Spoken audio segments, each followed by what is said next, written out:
moving in. That's right. So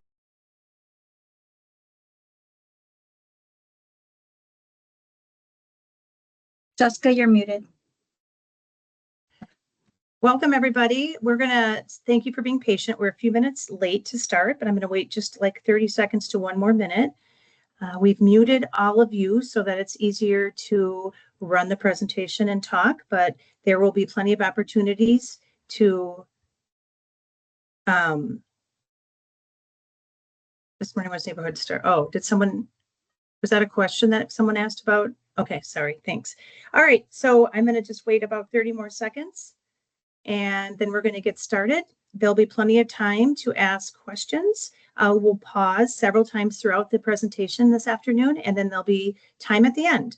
And welcome to the 2026 Cultural Star Applicant Workshop.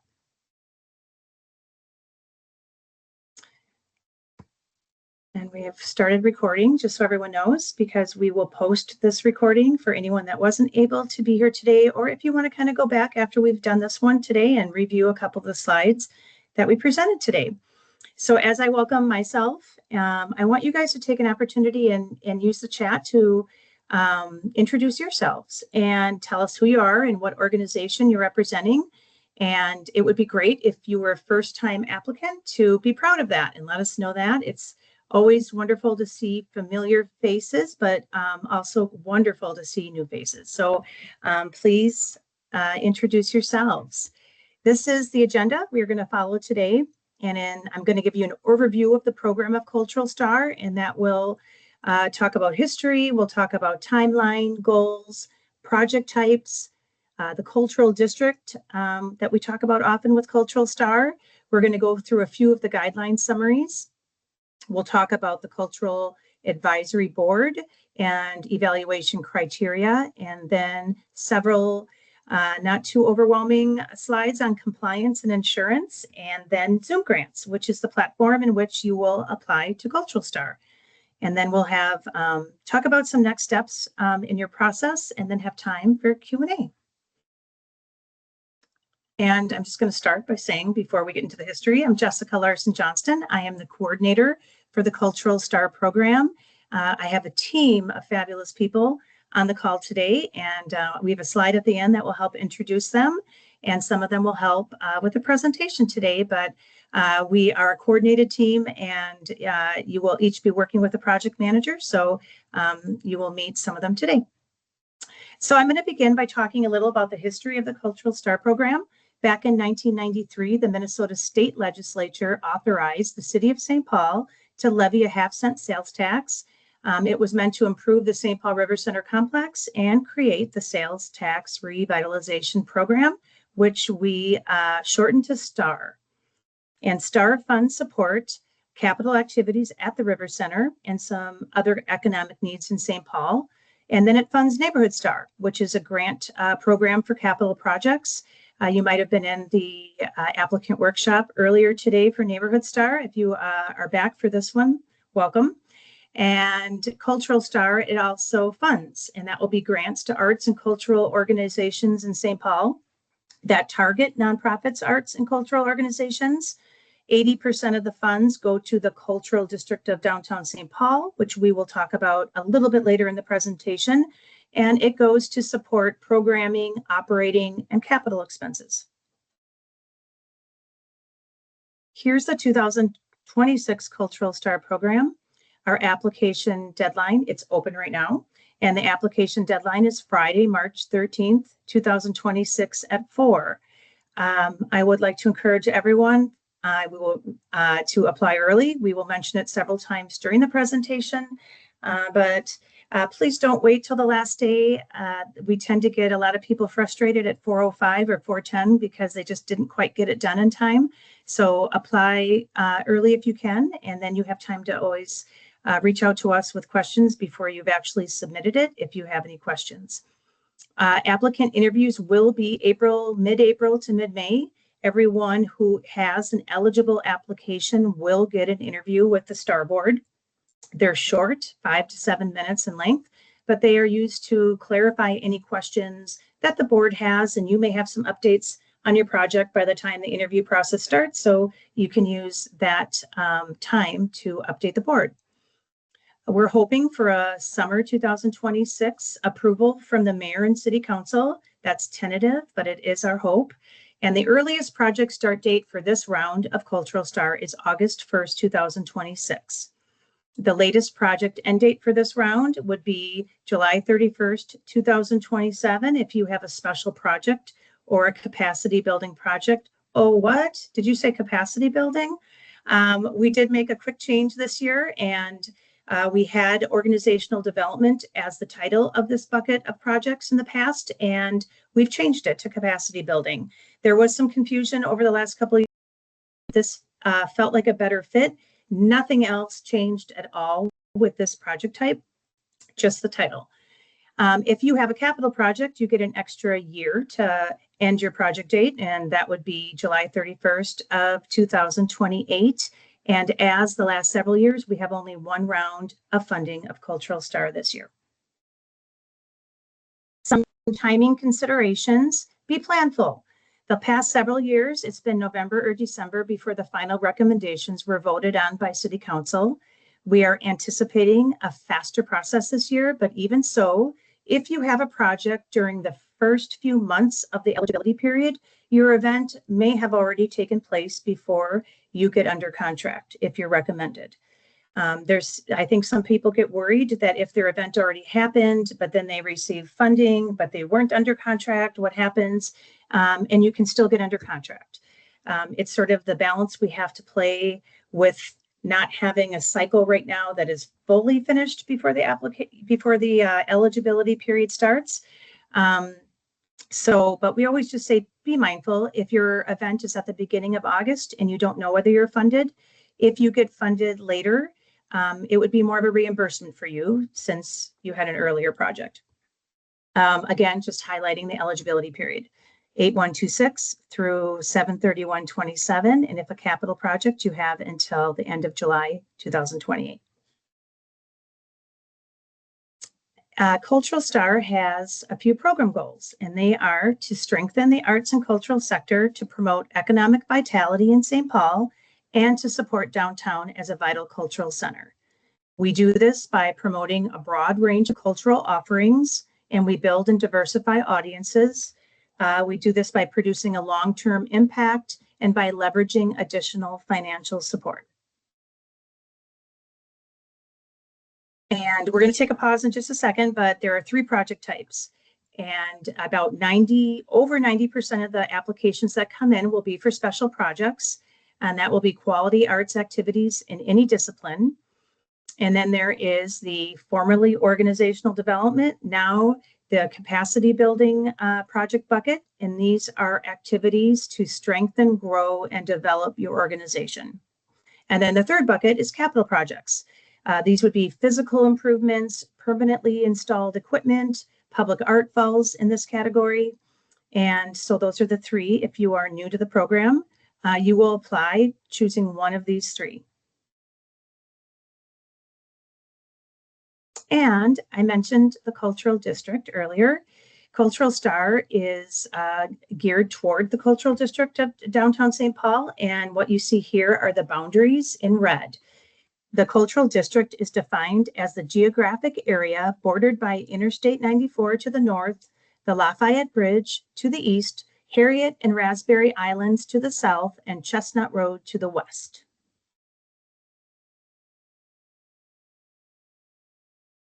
And 80% of the funds go to the Cultural District. There's an 80-20 split. And in that 80% of funds would be for nonprofits and unincorporated groups who are located in the Cultural District or with projects that happen in the Cultural District of downtown. The State Capitol Building and the Minnesota History Center are not part of the Cultural District at this point. And when this presentation is on the website and in our application, if you are wondering, hey, is my venue located in the Cultural District? I don't know. Or if you're not quite sure if your organization falls within the boundaries of the Cultural District, we have a slick link that gets you to a page where you just type in quick your address, and it'll It'll put you into that cultural district or out of it, and it'll show you just where you are. So it should be helpful when you are trying to figure that information out. So if you're not in the 80%, there's 20%. And the remaining 20% of Cultural Star funds goes to for-profit businesses in the cultural district if they enhance visitor enjoyment of the cultural district, or nonprofits with projects in St. Paul, but you happen to be outside of the cultural district. Okay, I'm going to do a natural pause here to answer any questions that you might have of slides I've just covered. And I can't see the chat myself, so my team's going to help me if there are any current questions. Great. All right, I'm going to do the next couple slides. We're just going to highlight some of the guideline summaries, and we'll get started. Special projects and capacity building projects receive an 80% advance once your contract is signed. So that's a really nice part of Cultural Star. You get a majority of the funds once you sign a contract. And then your 20% that's remaining is sent to you after your project and reporting is complete. Now, there is an exception, as we talked about. If your project is completed prior to the execution of a contract, then at the sole discretion of the city may elect to pay out 100% of the STAR funds at one time, provided that you would submit and comply with all the requirements for both the 80% disbursement and the final 20% disbursement. So in essence, you're going to work with a project manager who will at almost the same time get you under contract and then immediately close you out so that you can receive everything since your event already took place. Now, if you are applying for a capital project, that's done differently. We disperse as the project expenses are incurred. So that just kind of disperses as you go along. And complete program guidelines and information is at stpaul.gov/culturalstar. We will have this everywhere. It's all over, but the website is wonderful. You can see almost anything you'd want to know. You can see past recipients. You can see all the guidelines. If you're wondering, what does that application look like? You can see it. You can see past applications that were submitted successfully and got granted funds so that you can see what a strong application would look like. There is a whole section on frequently asked questions. It's just a really great resource. And one more time, eligible project dates. August 1st, 2026 to July 31st, 2027, and July 31st, 2028 for capital projects. Our minimum request for any project is $5,000, and we have a matching grant program for large requests. If your grant request is over $50,000, you'll have to have a 1-to-1 matching fund for the project. And for example, if you are requesting $50,500, you must have funds from other sources, adding at least another $50,500 to the project, which would mean a budget total of $101,000. A caveat to this is Culture Star isn't known for giving, at least the last several years that I've been working with the program, really large grant awards. So I haven't really seen a $50,000 award for quite some time. They're generally under that.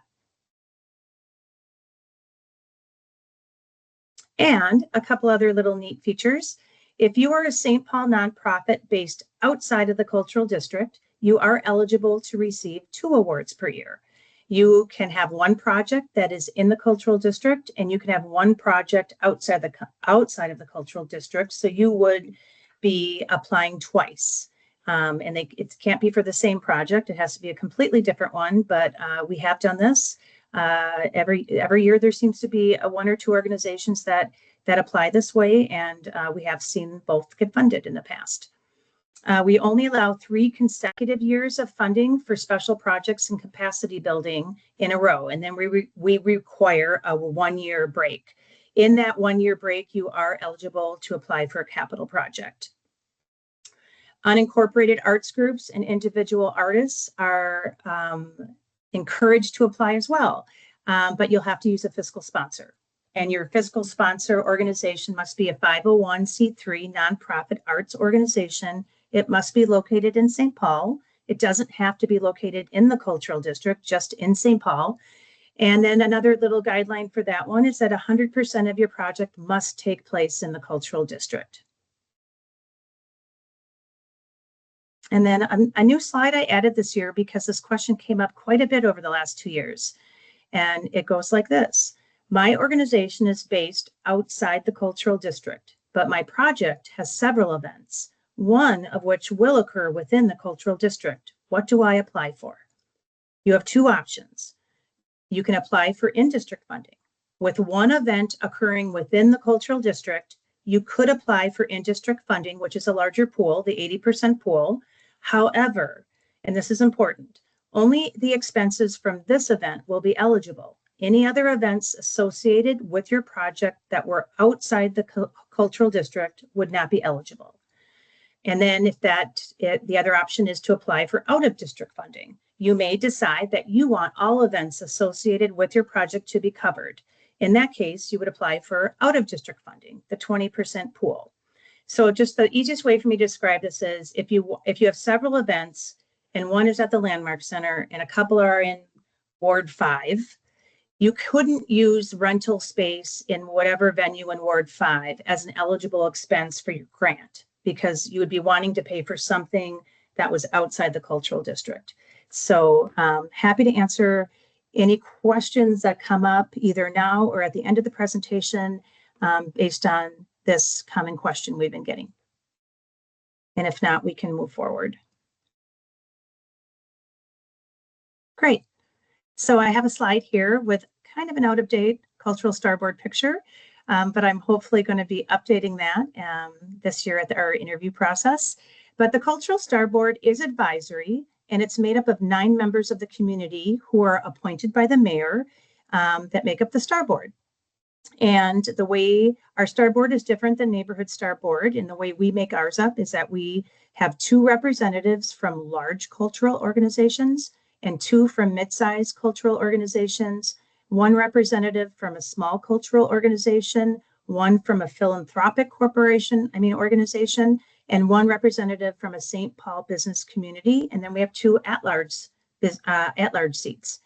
At least 5 of the board members must be residents of St. Paul, and the remaining board members must work or live in St. Paul. And at least 1 of our board members must represent a neighborhood organization. So we really just try to be inclusive of all these sorts of wonderful cultural organizations being part of the decision making. And the advisory board will be looking through all of your applications, and they will rank them based on the narrative questions that we'll be talking about later in this presentation. And then they also are the ones to suggest and recommend funding levels. And they will be meeting all of them at your interviews, or some of them, but they should all, but they're a wonderful group of people. Next, this is going to talk about how your applications get ranked and scored. There are 4 areas that are made up of 5 points each. A total max score is 20 points. And each of these areas in the application, in the narrative section, are worth 5 points each for impact, ability, quality, and diversity. So most of the application is quick answers or fill in this dot, and then you will get to a section where you can have a more enhanced answer. And just a little bit more about each, but on impact, the board will be looking for ways in which your project will benefit St. Paul and how it will increase access to different art forms and cultural offerings and addressing cultural needs and reaching audiences. And then in your section for quality, strong proposals will describe your goals and a clear plan to achieve them to have a successful project.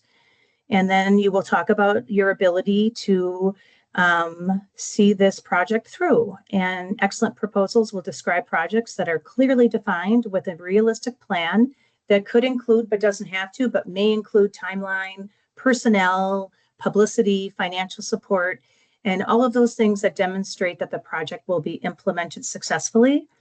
And then you want to talk about diversity. You want to describe your project and how it will be accessible to an inclusive of audiences and add to the artistic and cultural diversity of offerings of St. Paul, or increase the ability of your organization to be accessible and inclusive and diversify cultural offerings in St. Paul.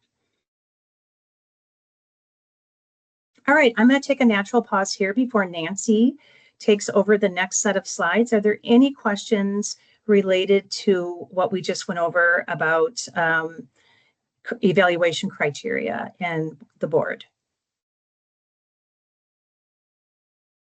And if not, I will turn this over to Nancy. All right, hi everybody. My name is Nancy and I'm a project manager for the STAR teams, and we're going to go over some of the more specifics of that's going to be required of you if you are awarded. First, we're going to go over insurance. And the city requires awardees to have general liability insurance, auto insurance, and work comp. There may be some exceptions that can be made depending on your project, but you'll see that for general liability, there are different limits required for the different project types. So special projects and capacity building projects will require a lesser coverage minimum, and then capital projects will require a slightly higher amount there. Auto insurance, that will vary as well, just depending on if commercial vehicles or personal vehicles are used with your project, and your project manager, if you are awarded, will work with you on getting this information and putting all this stuff together. As for work comp, some exceptions can be made if you're not required to have work comp, depending on your organization size and so on. So just keep this in mind. Most importantly is that your insurance covers all of the dates within your project scope. And if you have any questions about insurance, Michael Cowell is our risk manager at the city here, and he can answer any questions you may have about that. But this is just something we want you guys to be aware of and to keep in mind as you are preparing your applications. Additionally, you'll also want to be aware of the city's compliance ordinances. These are regulations that all grantees will have to adhere to, and different compliance ordinances will apply depending on different thresholds. So sometimes it can be triggered by the overall total project cost, or sometimes it's just based on the amount that you're awarded. But just so you're aware, some of these compliance requirements could potentially increase the cost of your projects, especially for capital projects.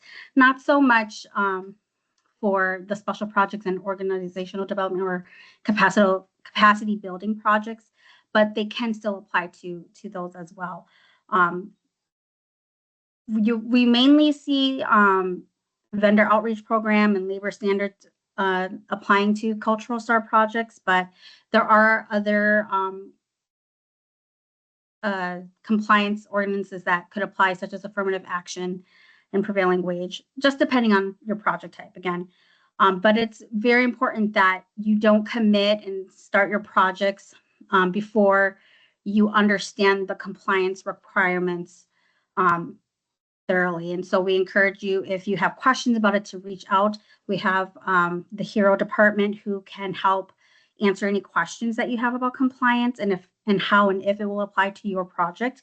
But at this point in your application, as you're preparing your applications, just keep these in mind, that your project could be, require you to comply with the city's contract compliance requirements. And this is the contact information for our contract compliance folks. And these slides will be available online at the end or in the coming days here, but just so you're aware. And so moving on to Zoom grants. Currently, the city or our program, the Cultural STAR program, only accepts applications online through Zoom grants. To get to the application, you'll want to go to the Cultural STAR website and click on the Start Your Application Now button at the top of the page. It'll take you to the Zoom Grants website. And from there, you can log into your Zoom Grants account if you already have one and start an application, or you can create an account. But you have to have a Zoom Grants account to start an application. As you work through your application, your answers will automatically save. So you don't have to worry about saving your progress anywhere. When you click to the next question, it should automatically save. Also, be sure to attach all required documents. You will not be able to submit your application if you don't. So just make sure that you're attaching all the required documents. And we're asking that you attach the actual document. Don't attach a note that says we'll submit upon request, or don't include a link to a Dropbox or something similar. You need to attach the actual document. And then give yourself plenty of time to complete and submit your application, and take into account for any technical issues that might come up. Because to get a response from tech assistance, it could take 24 to 48 hours. So you just want to keep all of that in mind as you're working on your application. So we strongly encourage all of you to start your applications early and to submit early. Before you submit your application, you'll want to double check your responses and documents. You'll want to make sure that all questions are and form fields are filled out. Anything that's left blank will prevent your application from being submitted. Zoom Grants will not let you submit if anything is left blank. Make sure, again, all required documents have been uploaded and are attached. And then if you're typing your responses into a Word document and copying and pasting into the Zoom Grants response box, you'll want to first remove any special formatting in your responses. So that includes bullet points, special characters, bold text, italics, underlines, things like that. Zoom Grants does not like those. And so if it sees or if it detects any of these things in your responses, you will not be able to upload or submit your application. Oftentimes, it's because of the special formatting that your responses are not saving or your application is not going through. Definitely make sure you don't forget that step. The application deadline is 4 p.m. on Friday, March 13th, and late applications will not be accepted. And so again, try to submit your application early, because what can happen is everybody is trying to submit at the same time on the last day. It bogs down everything, and then your application doesn't go through because it's past the deadline. So again, give yourself plenty of time to submit your application and to account for any technical issues. Now, if you need tech assistance, Zoom Grants University is Zoom Grants' help section, and it's very useful, very helpful. I encourage you to check there first if you're having problems. If you're not able to resolve your problem by going through their help center, you can email Zoom Grants directly at questions@zoomgrants.com, or you can call them at the number provided. But again, please allow 24 to 48 hours for a response. We strongly encourage applicants to reach out to tech support well in advance before the deadline. Thank you, Nancy. Yep. And just, we're almost done through the presentation. As Nancy mentioned before, like, all of this will be on the website. Give us till the end of this week or early next week. It takes some time to get this transposed and back up to our website, but it will be there as a resource. And a couple other important notes: once your application is submitted, there will be no opportunity to go back in and revise it. So we just also is a good reason to start early. And if you're in the middle of it and you're like, wait, I don't exactly understand that, you can reach out to someone on the team and find that answer, but you can't submit it and then go, oh, and we can't go in and open it then. So just be aware of that. And if you didn't upload all necessary documents, your application will be ineligible. And in this case, Zoom Grants will make you upload all the required documents, but Nancy mentioned this too. You can't upload a blank sheet of paper that only says, I don't have this information. If you're having trouble with one of the required documents, you can reach out during the open period that the application is open and ask us about it. But that will it'll just be ineligible if we're asking for something and you just upload a blank piece of paper or something that says, I couldn't do it. We need more than that. And if you are, this is somewhat new, but something we wanted to new to the workshop so that we it's all and it's clear and it's relevant this year because we are just getting 2025 applicants under contract because it took a very long time for the mayor's office and the city council to approve everything for the 2025 round. And now we're opening up the 2026 round because this is the timing we want. We want to start rounds at the beginning so that they get approved before, the eligibility period begins. But if you are a previously awarded grantee and you are not under contract for an existing STAR award, you are ineligible to apply for another STAR award. So if you are someone who did get a 2025 award, you need to get yourself under contract with your project manager before this application period ends. If you are trying to again apply for 2026 funds. So you need to know that, and that would count for if you were doing a neighborhood STAR award and you're not under contract, but you're going for a cultural STAR award. You have to be under contract. And then next steps, deadline is Friday, March 13th by 4 p.m. Please apply early. Interviews again will be mid-April to mid-May 2026. Use that interview time to provide updates and respond to clarifying questions. And then mayor and city council decision, we are hopeful will be summer of 2026. And those are the main things I wanted to drive home. But here's our lovely team. And we just had a new team member added. So recent that they're not on the slideshow yet, but get ready. Melissa Dorsher just joined our team, but here is a picture of us without Melissa yet. And it's project managers and of course me, and then Erin Lewis is my partner in crime over there with the Neighborhood STAR coordinator position, but our programs are very much aligned and on timeline and all sorts of things. So we really operate as a team over here. And every one of you that ends up getting a grant will work with one of our project managers, which will be either Naya Hardiman, Grace Bubel, or Nancy Vang. So we appreciate everyone being here. And I think here's a couple of highlights from some projects that happened last year. So those are exciting snapshots. And I hope to update these with some of your projects that will hopefully be recommended in the next round. And other than that, we are at a point where we can do a Q&A. So you can unmic yourself and just ask the question or include it in the chat, whatever is easiest for you.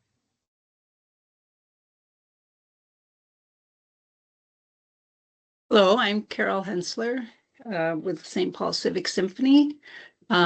We don't have an office or anything, a permanent, but we have a post office box, which used to be downtown, but then they closed that post office. So now it's at a different post office, which I'm not sure is in the cultural district. So are we based in the cultural district or not? I mean, we give performances there, but if you, I think it depends on exactly where that post office is, but if your performances are happening in the cultural district of St. Paul, then you would apply for in-district funding. Because you can be located outside of the cultural district, but if your event is happening in the district, you can apply for the 80% funding.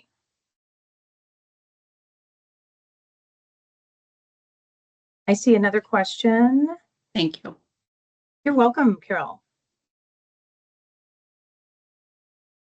Hi, this is Catherine Early. I'm at the Science Museum of Minnesota. I wanted to clarify, you said the earliest start date is, oh, sorry, there's an announcement going on in the background. Hopefully you can still hear me. The earliest start date is August 1st and the latest end date is July 31st, but you mentioned that sometimes the start date ends up being later if fund approval takes longer. If funding approval is later than August 1st, does the end date move later as well? Good question. No, the start date is, regardless of when the recommendations are made by the city council and mayor, the eligibility dates won't change. It's going to be August 1st. So even if you start, if in your head you're like, I'm hopefully going to get recommended with funding, but I'm doing this project either way. Anything, any expense you incur August 1st or beyond can retroactively be part of your expenses. Okay, thank you. You're welcome. So Jessica, we have a couple of questions in the chat that I can read to you. Sure. To clarify, nonprofits in St. Paul outside of the district can still apply for the Cultural Star program, correct? Yes, outside the cultural district in St. Paul. Yeah, nonprofits in Yes. St. Paul outside of the district. Yes. Yep. Absolutely. Please do. And then the second question is, what is the difference between Neighborhood Star and Cultural Star programs? Oh, well, good question. Cultural Star is going to be really for cultural activities, and again, more than 90% are ended up being events. Like it just could be a choir event, a book event, a festival, anything like that. And Neighborhood Star is capital improvements. And Erin, I'll let Erin speak to that. If you have a capital project and you're trying to weigh which program to apply to, we might need a little more detail, but I'm going to let Erin just give you a brief description of Neighborhood Star. Yeah, so the difference between the two for Neighborhood Star is only capital improvements. So physical improvements to a site or a location in St. Paul doesn't have to be in the cultural district, but it does only have to be for those capital expenses. So there's a little bit of overlap, but mostly Neighborhood Star is going to be those physical bricks and mortar improvements, not event or capacity building like Cultural Star. Thanks, Erin. Yeah. I can see the chat now. Just Oh, good. up. Okay. Heads up. Okay. Any other sorry. questions? Oh, go ahead. Can you guys hear me? Yep. I still want to clarify. I guess my question would be then, so for the Cultural Star program, it's in the district, the cultural district. So any nonprofit in St. Paul, though, can apply for the program if their event is in the cultural district, or I guess it's still unclear to me. No, thank you for asking and wanting clarification. So any nonprofit in St. Paul can apply for Cultural Star funding. If you are, it just would depend on which pool of funding. 80% of the funds go to the cultural district of St. Paul. So that could either be you're located there or you aren't located there, but you have an event that will happen there. And if you are outside the cultural district, you can have an event outside the cultural district of St. Paul. It just would be for the 20% pool of funding. Does that help clarify? You're welcome.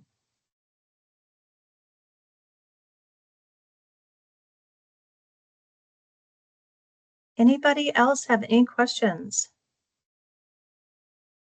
Ken, yes. Based on your experience with past applications, what are the most common reasons why an application is deemed ineligible? Okay, well, if something is not if you have a main required document that isn't uploaded, it would just go to be ineligible. Sometimes what people are asking to fund isn't an eligible expense. And again, our website and the guidelines on the website have a lot of information about what is not an eligible expense and what is.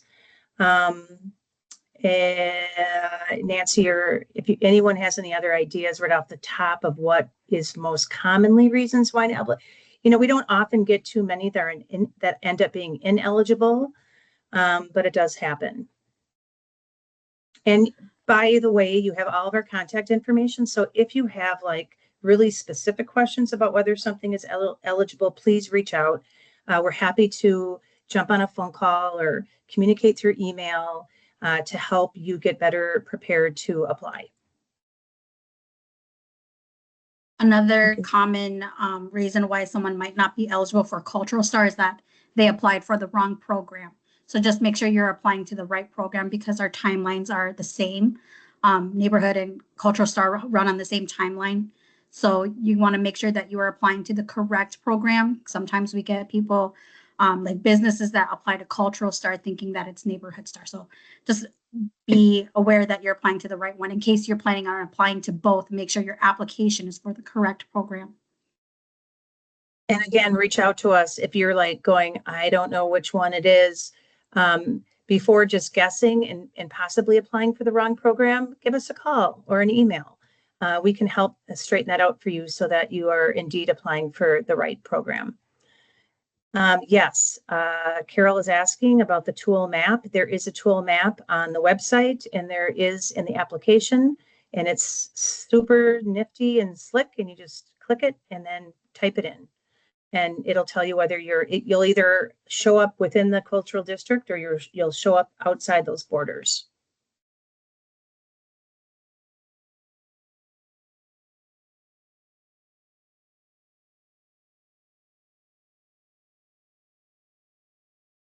Any other questions? I see Nancy is responding. Oh, look at Nancy's doing the link right there. Thank you, Nancy.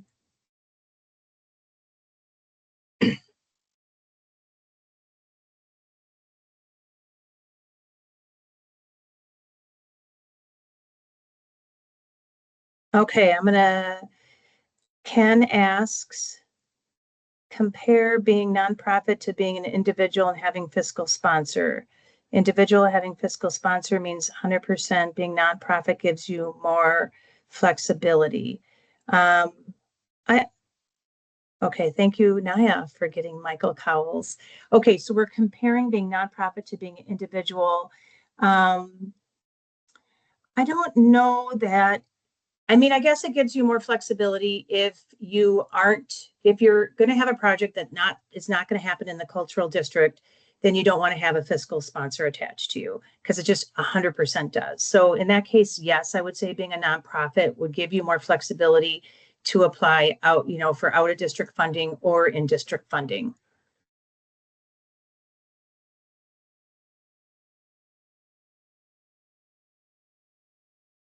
Sounds good.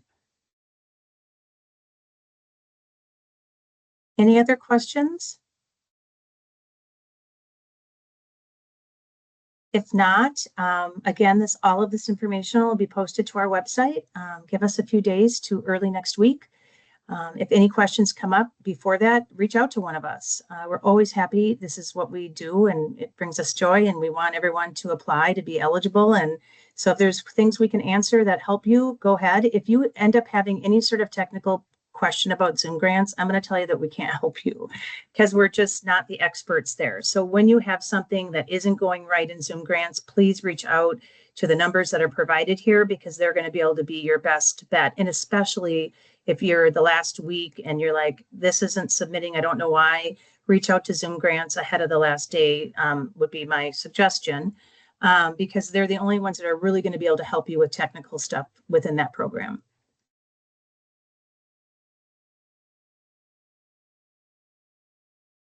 And if nothing else, thank you everyone for coming today and being part. You're welcome, very welcome. And we look forward to seeing your applications come through early. Take care, everyone. Thank you so much for coming.